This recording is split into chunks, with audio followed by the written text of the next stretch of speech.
السلام علیکم ناظرین، آپ دیکھ رہے ہیں آج کی بات۔ آئیے دوستو شروع کرتا ہوں آج کی بات میں تازہ ترین۔ دارالعلوم دیوبند نے سعودی حکومت سے کیا تبلیغی جماعت پر پابندی کے فیصلے پر نظر ثانی کا مطالبہ۔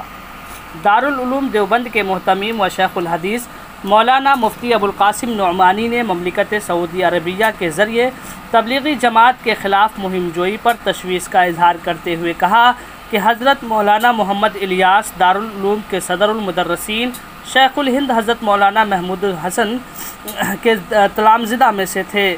انہوں نے تبلیغی جماعت قائم کی جس کے تحت اکابر کی مخلصانہ جد و جہد دینی و ملی اعتبار سے مفید رہی ہے۔ انہوں نے کہا کہ جزوی اختلاف کے باوجود جماعت اپنے مشن پر کام کر رہی ہے، کم و بیش تمام عالم میں اس کا کام پھیلا ہوا ہے۔ اس سے وابستہ افراد اور جماعت کے مجموعی مزاج پر شرک و بدعت اور دہشت گردی کا الزام قطعی بے معنی اور بے بنیاد ہے۔ مفتی ابوالقاسم نعمانی نے کہا کہ دارالعلوم دیوبند اس کی مذمت کرتا ہے اور حکومت سعودی عربیہ سے مطالبہ کرتا ہے کہ وہ اس سلسلے میں اپنے فیصلے پر نظر ثانی کرے اور تبلیغی جماعت کے خلاف اس قسم کی مہم سے اجتناب کرے۔ قابل ذکر ہے کہ گزشتہ دسمبر کو سعودی عرب کی وزارت مذہبی امور کے ذریعے وہاں کی مساجد کے خطبہ کو یہ ہدایت دی گئی تھی کہ تبلیغی جماعت کی مبینہ گمراہیوں کے خلاف خطبہ دیں۔